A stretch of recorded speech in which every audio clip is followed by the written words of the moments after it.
तो दर्शकों, गुरुजी से अब हम अगला प्रश्न पूछते हैं और जानते हैं और जानकारी लेते हैं कि योग, ध्यान और मनोविज्ञान का सनातन धर्म में क्या महत्व है। देखिए, सनातन धर्म में योग और ध्यान को मानसिक और शारीरिक स्वास्थ्य के लिए अत्यधिक महत्वपूर्ण माना गया है।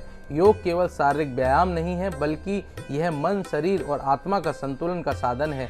ध्यान योग का एक प्रमुख अंग है जो मानसिक शांति और एकाग्रता को बढ़ावा देता है। अगर मनोविज्ञान और मानसिक स्वास्थ्य के योग का प्रभाव अगर मैं देखूं, तो योग और ध्यान का मानसिक स्वास्थ्य पर गहरा प्रभाव है।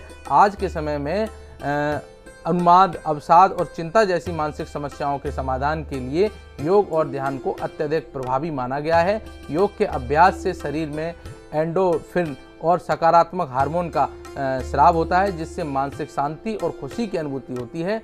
मनोवैज्ञानिक अनुसंधानों ने भी यह सिद्ध किया है कि योग और ध्यान मानसिक विकारों के उपचार में सहायक होते हैं।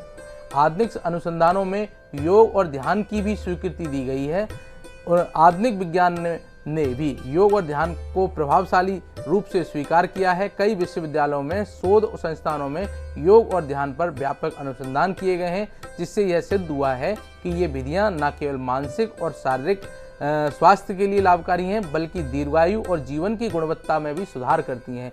योग और ध्यान के सकारात्मक परिणामों के कारण उन्हें आज भी वैश्विक स्तर पर अपनाया जा रहा है।